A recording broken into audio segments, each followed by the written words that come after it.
Wow, okay, well, I will talk very fast today because I have so many things to talk about. So, dear Unity game developers, dinosaurs, some of you, let's catch up on 10 years of C# improvements.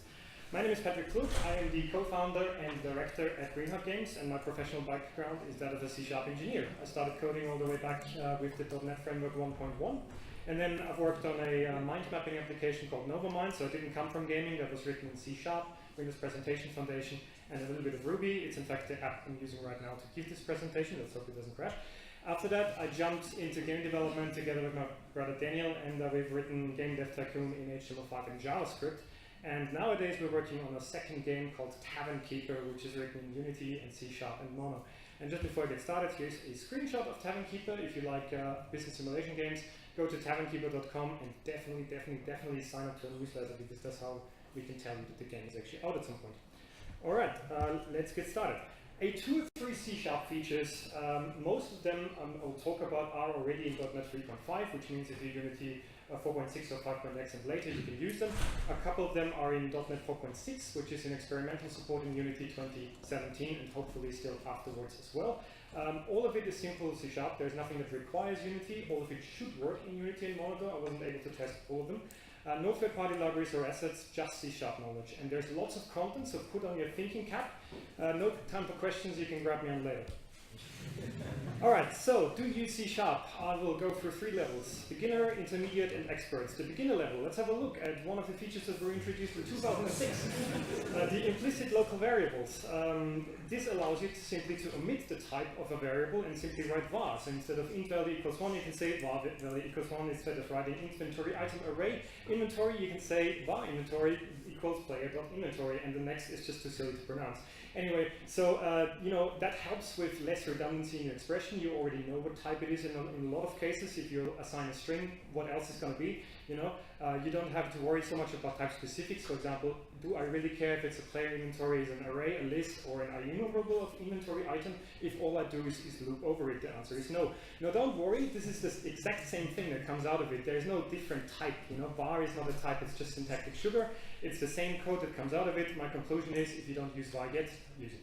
Okay, next up, for loops. I have seen so many for loops in Unity code. It's interesting, since C# shipped with for each since the very beginning of C#, and to me that was a riddle. Why would you use indexes that are error prone to bounce check and off by 1 errors if you can just use for each? Anyway, that riddle was solved by looking at online statements, and it says it's slow, it's garbage, don't use it. It turns out there's some truth to that.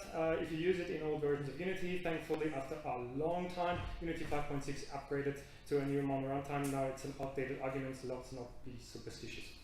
Okay, well, just one case. This is not the same outcome, in fact. If you use a for loop or for each, there is different code. There can be a difference, but unless you iterate over 50,000 elements, you likely not going to notice it. The next one, the conditional or the ternary operator, question mark colon. Right? You have seen that before. If you want to, I told you it's fast. You know, if you want to assign a string variable, for example, and you want to have a fallback value between a normal string or a null value, you can use that. It's very simple. You make an expression. If the expression turns out to be true, the thing that comes after the question mark is used. Otherwise, the thing that comes after the colon is used. The less well-known brother of this is the null coalescing operator, the double question mark. Who knew? This thing is very simple. If the thing is null, then it will return the thing that comes after the double question mark. Otherwise, it will become the thing that was it originally. So you can use that as well.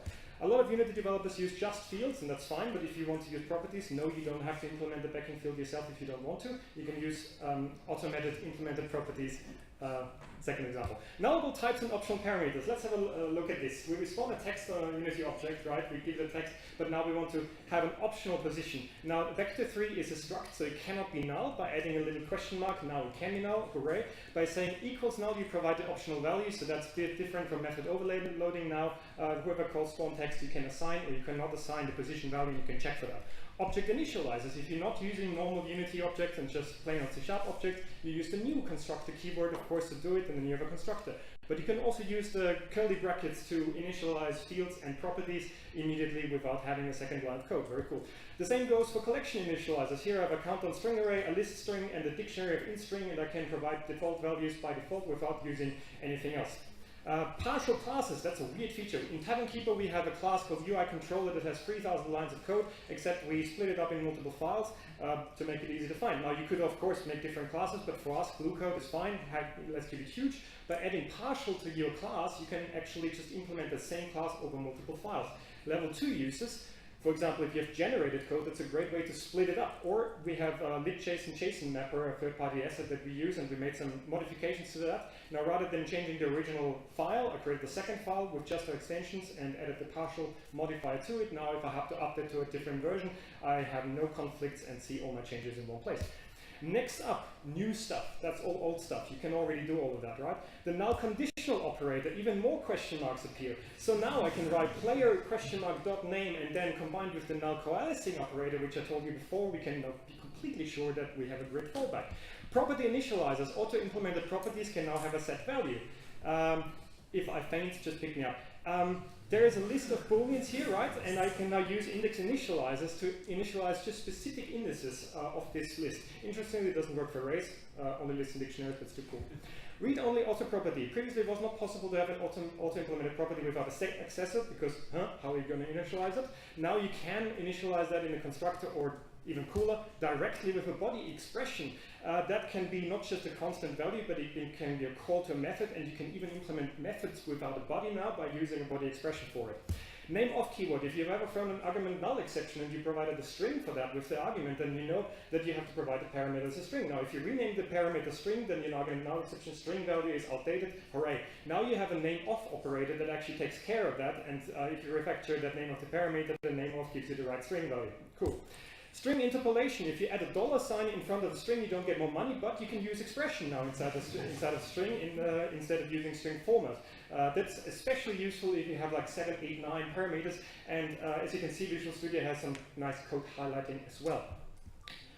All right, level 2. Now, extension methods. If you don't know, extension method allows you to attach any method to any object type, whether you own it or not. It not only works for normal types, but also for generics and for IEnumerables, for example. How can you use that? Well, if you've ever tried to clamp a value between two things, the above line should be familiar. You say value dot equals some weird stuff that says, essentially, please keep this value between 1 and 10. Instead of copy-pasting that everywhere or learning it, you can just write your own clamp method that clamps the value, and then you can reuse that everywhere in the code.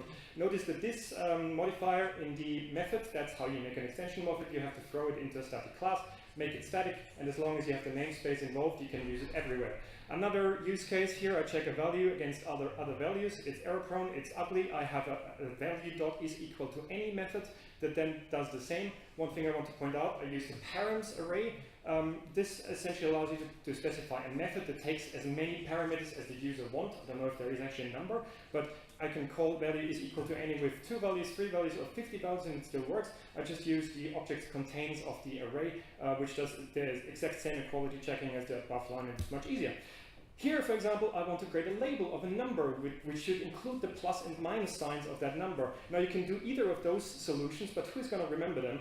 Why not just create a toString with sign method that does it for you? Another one, pick random on an array. The one thing I want to point out here is that extension methods, unlike normal methods, work on null types. So even though the array might be null, I can check for that and then just return the default. That is hugely important if you want to do method chaining, which I will explain later on. Here's another one that we've included in Tavern Keeper. It goes in a Unity engine object and checks whether it's null and not false. Whether we need it or not, I don't know. It might be a stupid idea. I hope that someone smarter than us will tell us this is not necessary. If they do, then I can just find all the references to that is a live method and get rid of it, because there's no copy-pasted code anywhere. Okay, established 2005, C# introduced a yield and IEnumerator and IEnumerable. Ever used a coroutine? Yes, you did, because you're a Unity developer. Now you know how that works, right? You use the yield keyword, give it an instruction, and automatically it works. Did you know you can use yield not just for coroutines? For example, here are two methods included in the framework. The one is directory.getFiles, the other one is directory.enumerate files. Let's say you want to look for a specific file on your hard disk, And you know, the first one would return a string array. So if you look for everything on your C drive, you would wait there for half an hour and then get all the files in a string array. The second one uses yield, and it returns slowly the file one by one. So especially if you want to do a search for something, that's fantastic because you can exit before iterating everything over it. You can use that yourself by using an enumerable return value, then just yield return. And essentially, if you for each over it, then only those objects will be created that you enumerate over it. Okay, level 3, you can make your own coroutine. In fact, Unity is no magic, it does exactly that. This is a custom implementation of a coroutine. In Tavern Keeper, we made our own coroutines that are savable and loadable. It's a bit hard work, but you can use the same techniques that Unity does for their own coroutines. All right, for loops. Did you know C# introduced the depth of the for each loop 10 years ago? Yeah, funny that. So here is a tanks example from the Unity engine. And this is frankly horrible that people will be exposed to that, but anyway, it's called one tank left. It checks whether there is either one tank left or none tank left. It's great to have a method that's called one tank left that returns true if there's no tank left, but anyway. It of course iterates via a for loop. In modern C#, you don't need that, you can just do this. And that does, you know, I fixed the name as well. So shoot round end, you return whether the tanks, you count all the tanks that are actually not dead yet. If it's smaller or equal to 1, then it's done. Now, what is this? Well, it's an extension method that's called count. It works in enumerable, which means you can use it on arrays, on strings, on everything that you can count over. And we're using the second overload, which has a func t-bool predicate. What is that? That's a delegate type. A delegate is essentially a type-safe function pointer that you can put to a different method. And in this case, the delegate is simply, give me whatever element I have, so x is a tank in this case, and I return you a true, a bool of true or false. And that's how I count only those that are true in this case.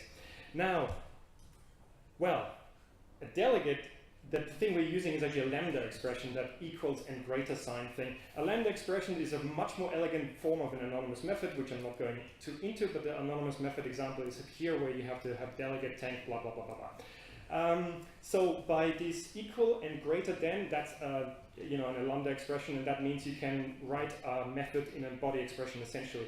The real cool thing is that they can capture variables, so you can not only use the x variable, but you can also use yourself, for example, or some other local variable that you have somehow calculated. For example, if you want to get my opponents, and I'm the faction of blue, I can count all of those that are not dead, that are not in my faction. Internally, the compiler actually creates an anonymous type that only contains a string, and then hoists that with the method call, and then that will get called when the method is actually called, because we don't know when that is called. Anyway. This is all part of LINQ, which is the language integrated query, and it's really, really, really good. Here are some more examples. Oh, well, what do you need for it? You can already use it just using system LINQ in your namespaces, and that's it. Use cases, you can filter stuff, you can find things, you can make subsets. Most of the LINQ methods allow you for predicates that we have used before with the count. You can evaluate, you can count something, you do a sum. Here, I'm going through an inventory, get all of the items that are of type coin bag, and then sum all of the coins within them, and voila, I have all the total coins of the player. I can aggregate, I can check stuff, I can see if any of them are true, if it contains any specific, I can skip over things. I can do sorting if I want to know who won, then I just create a player's order by descending score, a list. If I want to get the winner, I say first or default. If I want to get the loser, I exclude the winner and then say last or default. Very easy. If I want to do a countdown from 0 to 10, I can use an enumerable range. 0 from 10 gives me an array from 0 to 10. I reverse that. Now I have from 10 to 0. Set operations, you can do stuff that you could only do in SQL, like using distinct stuff or excluding things or making union or group them by something. You can also project, and that's really, really important. So here, I'm taking the players, I exclude myself, and then I select it into a new type, which in this case is an anonymous type, and I calculate the distance to each player and keep a player reference as a player property. Then I exclude everything that is not in a certain threshold. I order by the distance included into a list. Now I can for each over it, and now I can type object distance or object player, and I get exactly what I want. Now, fun fact, this is an anonymous type. You can see it because it is using the new keyword without a type, just a curly bracket. If you don't use var, you can't use that because what are you going to write there? What is it surrounding players? You don't know. It's an anonymous type. Another reason to use var. You can convert and type it into some other thing, and you can do yourself. So you can do some business logic on LINQ, and that's fine too. Some real examples, that's from Tavern Keeper. When you show the stock in the user interface, we go through all inventory, then we do a bunch of checks, but more importantly, we select many, which turns one list of lists into one list. And then we group it by a key, we then select it into a new type, and we remember the key, the items as well, but also sum up the stock, and then we turn it into a dictionary. So now we can say, well, you know, how many breads do we have? The answer is 20, and here's the list of them. Here is a AI staff assignment. I won't get into that, but you know, super useful for that as well. And now I've asked a bunch of people if they use LINQ. That's their answers. The last one is the most polite. Now, you know, it can be slow, but and you can create GC overhead, which is the true argument, but that's not a good reason to not use LINQ. For example, does no one prototype? Because in prototype, I can guarantee you, someone who can do LINQ and someone who doesn't, they are magnitudes of order slower. And finally, don't let yourself tell anyone don't use this feature. The only thing that should tell you not to use this feature is the profiler, and the Unity profiler is really good.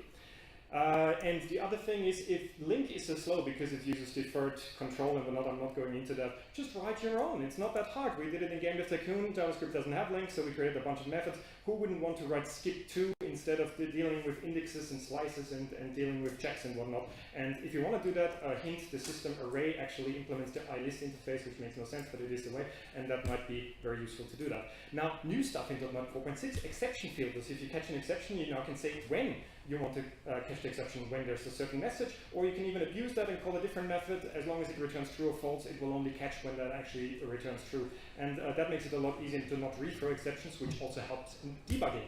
Using static, you now can use a static type instead of just a namespace, and that allows you to omit the method, the type name essentially, which is really useful if you want to use, for example, the system math class extensively in one file.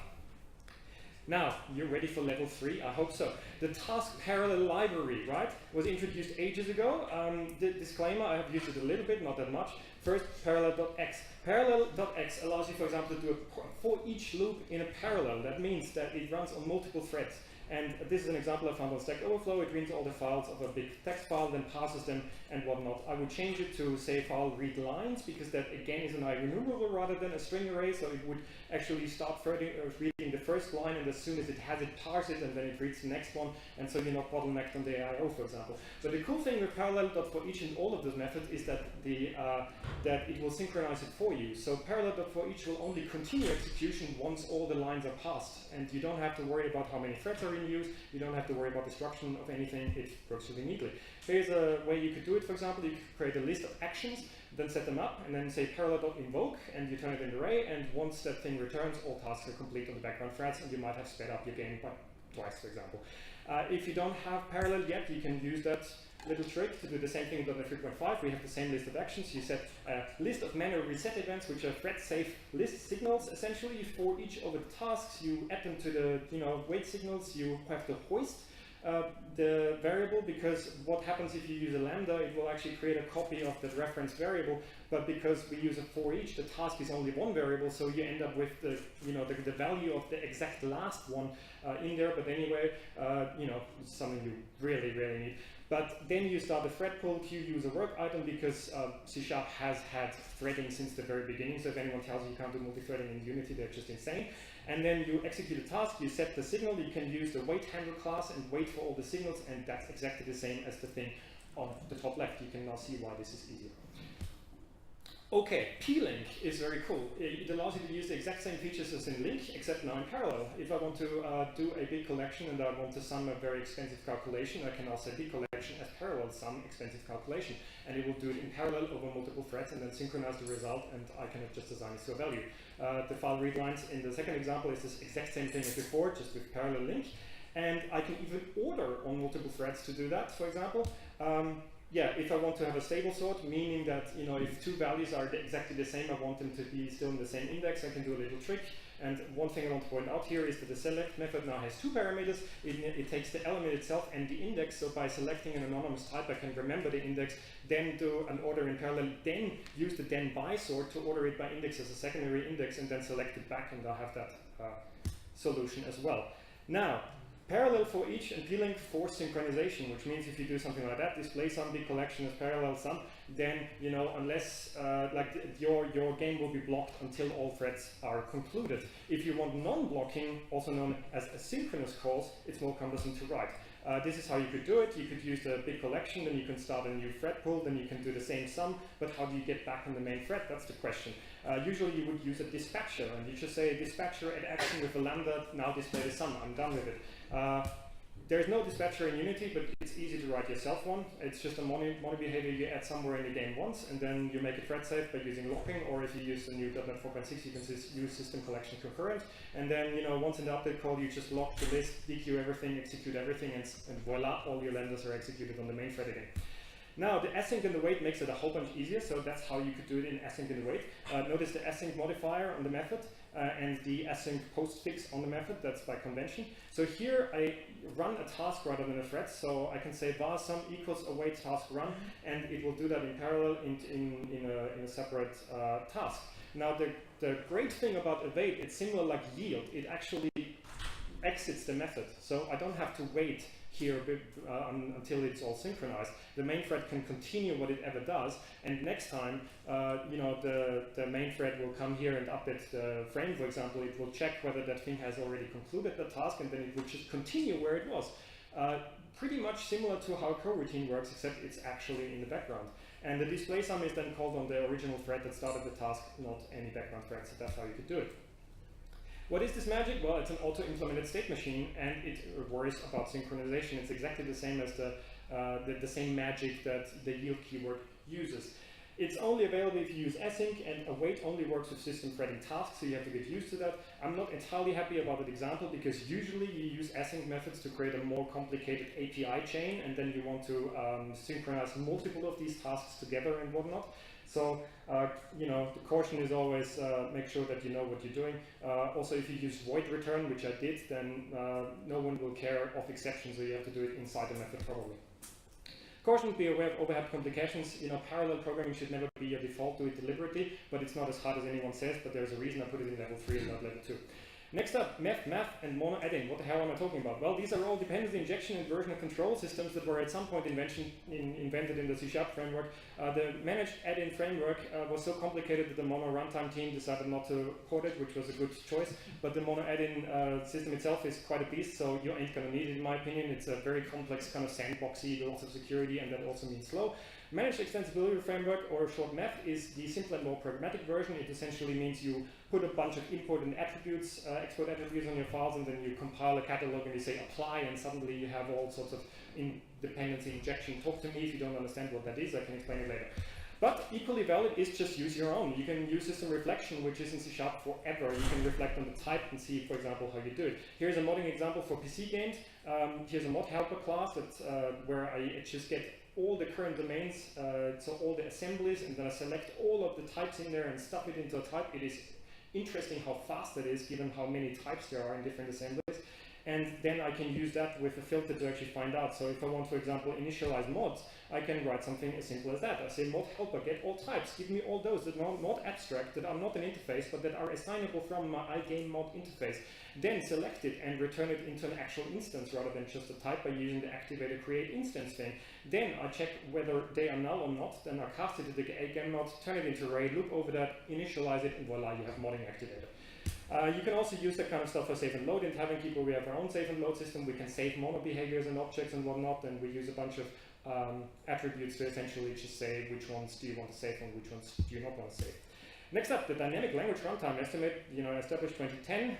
It allows bug typing. If you haven't heard of that, it's essentially the concept that you treat a type like you expect it to behave rather than what it is in fact. It's necessary for languages like Python, Ruby, JavaScript, and whatnot. And the C# language has implemented it because it needs to interop with Python and Ruby and whatnot. So it's the dynamic keyword. What does that do? Well, you can use it in any method or object or whatever, and all that tells the compiler is not to check anything. So it's a bit insane, but you just say resolve that binding what I'm trying to do at runtime rather than at compile time. So I can compile it. It can write whatever I want. It will never fail at compile time. But if, for example, the object I pass into this handle method later on doesn't have a bar method, it will crash and burn. Now, you can also create dynamic objects, which is really cool. Either you just use the dynamic object class, implement that, or there's a cool thing called expander object, and that essentially allows you to add values or even methods and whatnot, and they just then work. So here's an expand object where you have a value and then an add method, and it just adds it to the existing value. You can also have events. So in this case, the expanded object implements iNotify property changed, which is useful if you want to track property names, but also you can do data binding. So if whatever UI framework you use, you can data bind an XML file, for example, with that, and then get change notifications if you actually data type changes underneath. Now, in reality, it's a bit cumbersome because there is no easy way to check whether something exists. So here is a little helper I wrote that essentially uses reflection or the expand object to check if a particular type exists, because if I want to call a method, it doesn't exist, otherwise it throws an exception. So you can use that. Real use cases are not that great, but if you want to do JSON parts, for example, or in this case, I have an example of a safe game migration code. Now, safe game migration is usually where your safe structure or game files change to such a degree that you don't have the same version anymore, and then it's not practical to have two different type version histories in your type structure. So anyway, here you see the difference between using generic dictionary and the dynamic version. It's much easier to read. As with everything on that point, your mileage may vary.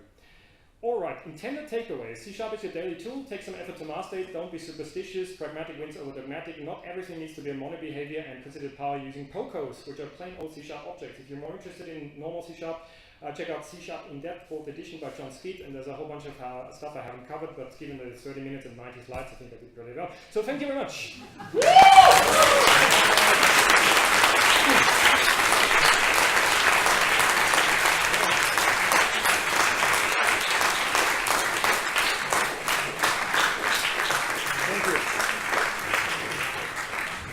I'm actually 5 minutes early, I can't believe that.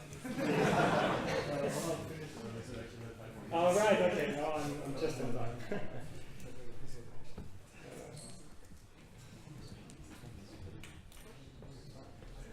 Yeah, if someone wants to ask questions, either do it now or it's a break anyway, so you can come here and ask questions, I don't mind. I'm going to be selfish and ask one first, if you don't mind. Is that going to be available somehow for later reading? Yeah, sure, I can do that. Because I need to take another look at that, I think. Right.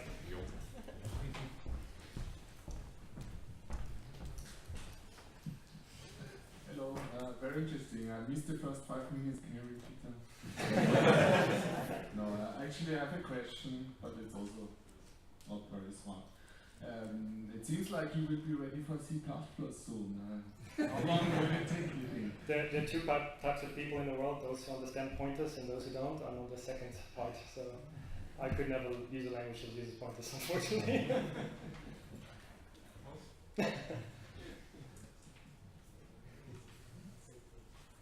Any other questions?